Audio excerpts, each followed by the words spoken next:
Support comes from the Missouri Forest Products Association. Missouri produces wood pallets, railroad ties, white oak barrels, hardwood floors, and more.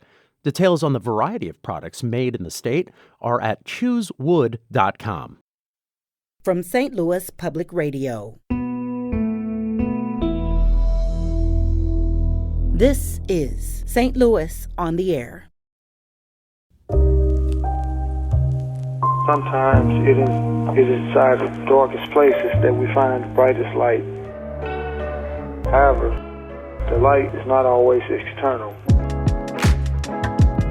We have to ask what's wrong, and ask the real meaningful questions, the real serious questions, and confront it head on.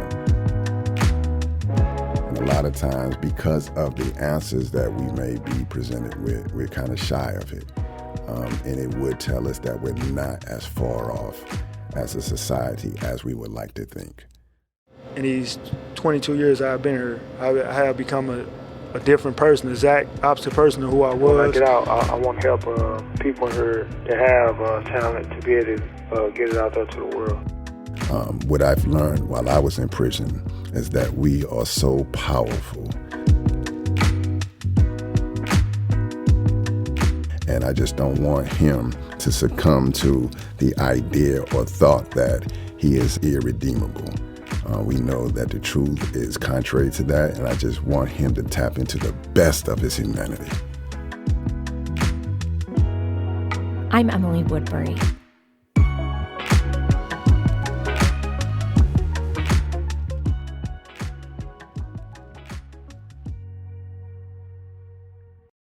Earlier this week, a crowd of more than 70 people gathered in the Legacy Bar and Grill on Del Mar to hear the poetry of Bobby Bostic. They heard his poems read by someone else. That's because Bobby is behind bars, where he's been since 1995. He's serving a 240-year sentence for a robbery he committed in St. Louis at the age of 16. He's now 43. When you pass away, what will you leave here? What words of yours will the people come to revere? The short life is only a brief segment. It is being in the womb of the universe before the hereafter was pregnant. We should all contribute something to this world before we go. Let our descendants learn from our lessons by flipping through our portfolios. Yeah, at one time we could have been hellraisers, but hopefully by the time we depart, we would turn into trailblazers. Understanding that the world is just not some big playground, so look around, there is serious work to be found. What will be the fulfillment of your life? Weigh the good and bad and see what's most rife. A lot of people avoid this topic. To them, death is catastrophic. Either way, we will face death. What's important is the legacy of our mental and spiritual wealth. We must pass on our wisdom to the next generation. Our contribution to the world will be our demonstration. We all started off as impressionable boys and girls. When we die as adults, what will be our impression upon the world? Bobby Bostic. That's Ronnie Amiyn, an organizer and mentor with the Freedom Community Center, reading Bobby Bostic's poem, When You Pass Away, What Will You Leave Here? That was during the Word Up open mic at Legacy Bar and Grill this Tuesday. Ronnie met Bobby in prison while Ronnie was serving his own 25-year sentence before his release on parole in 2018. And Ronnie joins me now. Ronnie, thank you so much for coming in today. Well, thank you for having me here. So I know this is a huge question to start off with, but What led you to be the one on stage earlier this week reading Bobby Bostic's work? Yeah, I would try to abridge it as best as I can. I frequent the open mic or poetry scene, and I was giving a ride to work, a friend named Daisha, and she happens to curate the Word Up open mic, and she asked me, do you know Bobby? And I said, yes, I know Bobby. And I told her how I knew Bobby. I met him in prison. And she said that she receives poems from Bobby, and she's been receiving poems since 2020. And she said she wanted to have a showcase to highlight his creativity and his story. And she asked me, did I want to feature and read his poems? And I, of course, agreed. What was your experience reading that on stage? I mean... Well, for me, it is so satisfying. It's just weird how small this world is, for her to ask me. But in the midst of it, and understanding his story, understanding his journey, and understanding that hopefully one day soon he will be amongst us, I just felt privileged to share his artistry and his creativity and his insight with audiences in the world. And I just feel like his story is a monumental one. And I'm just grateful that I am a part of the upside of it, the positive side of it. Was he writing when you two met? I didn't know of him writing. That doesn't mean that he wasn't.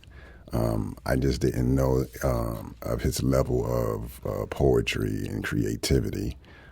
He didn't know mine because when I knew him, I was writing. But I was so pleased to learn that he was, and I was just so ecstatic that there's a possibility that not only would he join me in contributing to the upliftment of our community once released, but he would join me in the artist community making contributions there as well. Mm-hmm. And when you mention it being a small world, are you referring in part to kind of that you see in Bobby's work some of your own experience reflected back? No. I expect that, considering our journeys were parallel, and our growth was as well. Small world in terms of our connection, our relationships, and so many people whom know him know me, or vice versa. So it's crazy how this last week I've met a number of people who I just happen to know someone else, and it allowed us to connect on a whole different level. So it's just a connectability in terms of the small world. And Bobby's family was at the open mic on Yes, Tuesday. yes. How was that? Did you get a chance to talk with them after? Yes, I did. They had expressed appreciation for us shining a light on his situation and just providing a positive light to his story. As we mentioned at the outset, Bobby Bostic is serving a 241-year sentence for a robbery he committed in St. Louis at the age of 16. This was in 1995. He was charged with multiple felonies for his part in an armed robbery he committed with another teen. Found guilty on 17 counts, Judge Evelyn Baker ordered that Bobby serve them consecutively for a total sentence of 241 years. And now Bobby is set to be released in November on parole. That's thanks to a 2021 state law that made it so offenders can be eligible for parole if they were convicted as a juvenile for a crime other than murder, as long as they've served 15 years in prison. In fact, Bobby's case inspired the law's sponsor, and in a few months, he will be the first inmate released because of this law. At the time, the judge felt Bostic was not a likely candidate for rehabilitation. Her intent was for him to die in prison, she said. But she's had a change of heart seeing who Bobby is today. Here's Bobby reflecting on how he's changed. This is a 2018 interview with St. Louis Public Radio reporter Rachel Littman from prison in Jefferson City. In these 22 years I've been here, I have become a different person, the exact opposite person of who I was. I've changed because it's the lesson I learned that day when I was sentenced. It was a lifetime lesson for a person. It's something that you repeat in your mind over and over again. It's something that you never forget. And from that day on, I was determined to be something or somebody. Even though I had all the time I had, I still wanted to do something with my life. So when I first came here, I got my GED. I changed knowing that I need my education. I just changed as a human being. Sometimes it's hard to explain in words, but I just knew I had to do something different from what I was doing. Ronnie, I'm curious, what do you reflect on hearing Bobby in that clip? I hear my own story. It was the same for me when I was arrested and subsequently sentenced. I just knew that I didn't want that to be my lot. I just didn't want my life to end here. And just the reality of the situation began to crash down around me. And I began to understand the level of hurt and trauma that I put into the world. And I didn't want that to be my existence. So I wanted to work to make a positive change, make a positive contributions, but I had to acknowledge my inadequacies. I had to acknowledge my dysfunctional thinking that had led me there. So I had to work to identify those cognitive distortions to be a better person. So yes, I can identify exactly with Bobby Express, and we are so similar in that way. And what would you like people to know about what that taking that process is like, of taking accountability and doing that work? It's so important to understand that as human beings, we are fallible. We make mistakes. We have poor judgments. We have thinking errors. And we have to extend grace to others, understanding that fact, and allow us to engage in a process in which we can acknowledge our missteps or the harms. We could take ownership in our agency in committing that harm, and we can have space to try to repair or try to reconcile.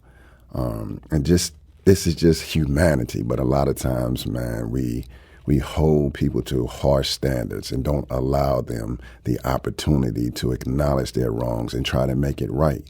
And I'm so fortunate that although I don't agree with the judge's initial ruling and sentenced him to 241 years, she came to understand the error in that judgment. So hopefully we will learn from that and allow each other grace and support people in their ability to take accountability for the wrongs they've done. We're talking with Ronnie Amiyn. He's an organizer and mentor with the Freedom Community Center, and we're talking to him about his recent performance of several of Bobby Bostic's poems at an open mic. And, you know, Bobby he's become a real prolific author. Yes. Since his sentencing as a teenager. He's written 15 collections of poems and essays, 7 of which his relatives transcribed and self-published on Amazon. And actually, our producer, Danny Wysentowski, had the chance to ask Bobby about his writing on yesterday, and about the importance of art in prison. Let's take a listen. When I first came to prison, I was 18. I had wrote my ex-girlfriend a poem. That was my first time ever trying to write. And then that poem turned into 2 poems. And then in my early years in prison, I stayed in a lot of trouble, so I was in solitary confinement a lot. But while I was in solitary confinement, I just challenged myself to write 10 poems a day. And then those poems, eventually, I turned those poems into books. And plus, I just wanted the world to understand, like, what goes on inside a prison from a prisoner's point of view. And also, people had a lot of stories about kids, of why we the way we are. And I was trying to intellectually explain that.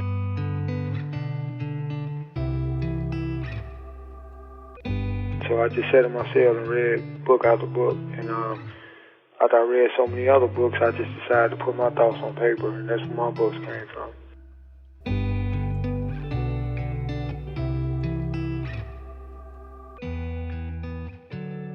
And here, dreams can die hard because you don't have no way to get that out there. You know, like, our thoughts are only known to us and our families, right?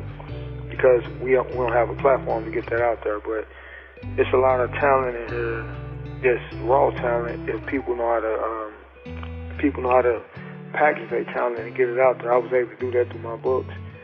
Well, I would just want the world to know that there's people here that got a lot of gifts that we can do a lot with if we can just get a platform to do it with. And when I get out, I want to help people here that have talent to be able to get it out there to the world.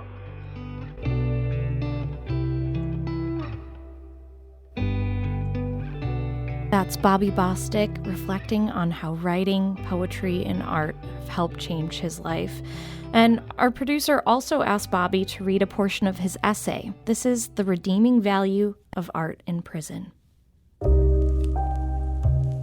Sometimes it is inside the darkest places that we find the brightest light. However, the light is not always external. When the light comes from inside, it tends to shine for the whole world to see. This is why people are so amazed when they see the magnificent work of prison artists. Prison is raw, and this is why the prison artist leaves his soul on the canvas.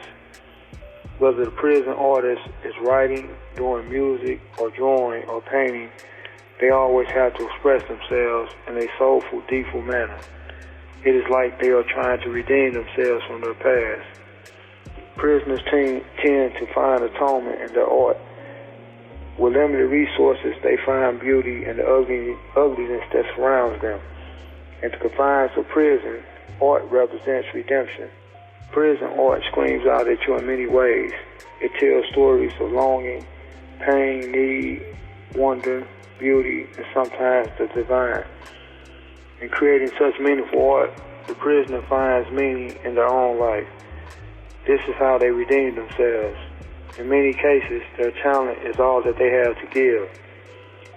Locked away from the world with all its problems, the prison artist still sees so much beauty in the world because more than anyone else, he knows there's nothing like being free. For all of its flaws, the world is still a beautiful place. The world is still a beautiful place for all its loss. That's Bobby Bostic reading his essay, The Redeeming Value of Art in Prison. Ronnie, there's so much to unpack there, but yes. What are you thinking about hearing him read that? Well, I of course, I agree wholeheartedly. There's a number of things. Number one is that, yes, oftentimes people who are incarcerated utilize artistry, whether it's drawing or poetry or writing some other thing, to process their own thoughts and feelings and to connect with their own humanity. Oftentimes being victims themselves of a world that did not acknowledge their humanity from the beginning. And now being subjected to conditions that do not acknowledge their humanity. So they resort to expressing themselves or processing thoughts and feelings through art. And the crazy thing is that prison itself, in terms of programs, don't encourage artistic expression. There are so many spaces to house the inmates, but there are very little spaces to educate, to engage in programming that will help a person cultivate themselves or just explore their own humanity. So it is such a human triumph when someone, despite the odds and the conditions, resorts to creativity and artistry in a world that does not acknowledge their humanity.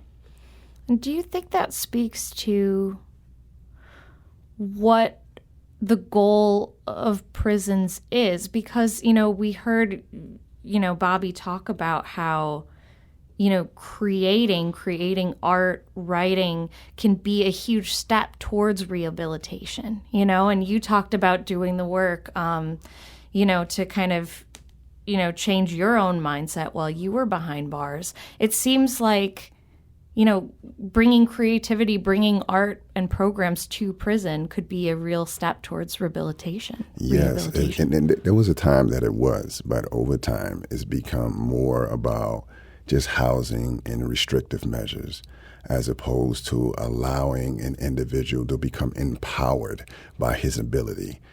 As a matter of fact, I remember while I was in prison, I was allowed the rare chance of creating and coordinating a literacy program in which we had writing contests, poetry contests, and speech contests, all on positive content. And someone in the upper administrative levels had caught wind of what was allowed, and they told them to stop. don't allow them to do that because it empowers them. Wow. We're supposed to be empowered. We're supposed to be engaged in positive pursuits. But they felt that this was not the place for it. So I think that it is reflective of the attitude and the conditions of prison today. I'm curious, we're talking about art behind bars, and this is such a large question, but what do you think is the importance for art behind bars, not just for the creator, but for people who are taking, these creations in? If I understand your question correctly, I think that it would benefit, of course, the person, but so much of our society and civilization is built on the expression through art, and it allows people to contribute to the advancement of our culture and our society, and it allows us to just exchange with one another in very meaningful ways. And then when you have someone who is a prisoner, it allows them, or someone who is incarcerated, it allows us to contribute and not be excluded from the greater community. And it allows us to be acknowledged for the good parts of ourselves, as opposed to being subjected to this perpetual shame cycle, So it empowers us in a very realistic and good way. And again, it allows us to connect with our humanity and it acknowledges that we're a part of this greater community. Now, Ronnie, you and Bobby were among many teenagers who were locked up for a long time. And I'm curious, behind this whole conversation is this idea that, we have been locking up young children for a long time. And we're starting to, I think, as a society, re-examine that. But I would love to hear from you about what we're losing, what we're missing as a society when we're taking these young men. Yes. Well, I think putting them in prison, it's complex. There are a number of different angles. It's just crazy that here in America, we often talk about being the land of the free and being foremost in supporting freedoms and establishing justice in the world. And yet we lock up more we lock up more juveniles, and especially long sentences, life, than any other civilized, industrialized country in the world. That's crazy. So there's something wrong with that picture. But then we cannot have this discussion in a meaningful way if we don't talk about the dynamics of race. And oftentimes, young boys of color, young girls of color, often make up greater prison populations than other demographics. So we have to ask what's wrong, and ask the real meaningful questions, the real serious questions, and confront it head on. And a lot of times, because of the answers that we may be presented with, we're kind of shy of it. And it would tell us that we're not as far off as a society as we would like to think. So there are a number of things to unpack there, and it's very complex, but we have to be brave enough. We have to have the courage to have these kind of discussions and try to come up with remedies to these problems, because no child should be sentenced to long-term prison sentence. We know scientifically a child's cognitive development does not warrant being punished as an adult. These are children, and we should present them with the opportunity to embrace their humanity, understand the harm that they've done, and create paths in which they can contribute to someone else's healing and reconciling that harm. Well, Bobby, who is 43 now, he will be released on parole in November. Yes. Are you planning to connect with him when he gets out?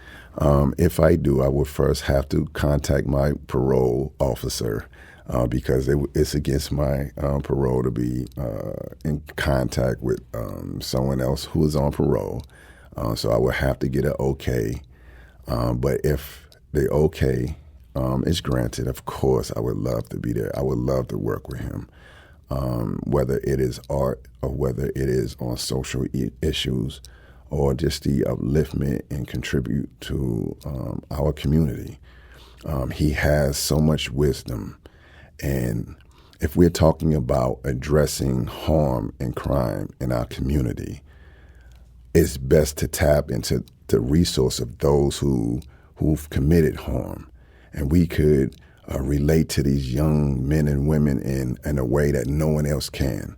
There's no psychologist, no mental health a worker, no religious head can tap into these youth like we can. And we need to tap into this particular demographic in order to make the type of change that we desire in our community. And I think that he will definitely be an agent of change. And what are your hopes for him, particularly during this period of parole, which, you just alluded to the fact that you can't even technically connect with him. Like, being on parole is different than being free. Yes. There are a number of restrictions, and many of them I believe that excuse me, they are necessary. And I think that he would have initially, he would just be happy to be free. And he would agree to whatever terms because it's different than prison. But as he is, the longer he's out, he would come to understand that much of the rules actually undermine a person's ability to successfully transition into the community. And I think that he would need some guidance in this particular area. So, what would you suggest for him, or specifically your hopes for him coming out? What do you see as success for him? I believe a success for him would be, and it's different it's different for everybody else, so I don't want to impose my ideas of what success is. But I just want him to be able to live his wildest dreams. I would want him to achieve whatever it is that he has the ability to achieve. And I don't want him to succumb by the limitations imposed upon him by society, by the criminal justice system, or by others. What I've learned while I was in prison is that we are so powerful. We have so much abilities to enact positive change in our community and inspire others. And I believe that he has that ability to inspire change. And I just don't want him to succumb to the idea or thought that he is an ex-felon or he is a criminal or as the judge sentenced. The judge mentioned when she sentenced him somebody who is irredeemable. We know that the truth is contrary to that, and I just want him to tap into the best of his humanity. Ronnie, thank you so much for joining us today. Thank you. Ronnie Amiyn is an organizer and mentor with the Freedom Community Center. And earlier this week, Ronnie had the opportunity to perform the work of Bobby Bostic at an open mic. Bobby will be released on parole from the Algoa Correctional Center in November.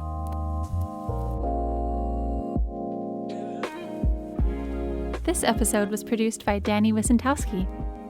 Audio engineering by Avery Rogers. Podcast design by Aaron Dorr. Our executive producer is Alex Hoyer.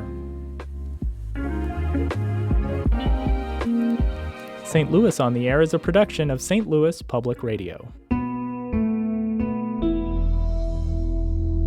Understanding starts here. Our podcast proudly supports St. Louis artists by using music from Life Creative Group.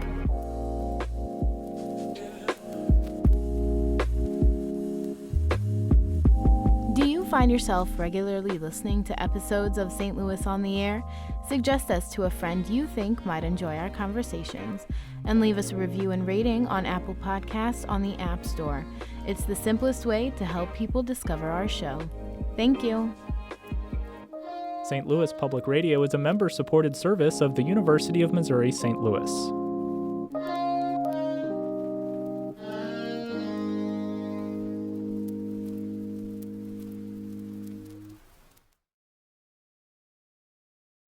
Support comes from Missouri Forest Products Association, committed to sustainable and sound conservation of the state's forests, which support more than 41,000 Missouri jobs, resulting in a $10 billion industry. ChooseWood.com.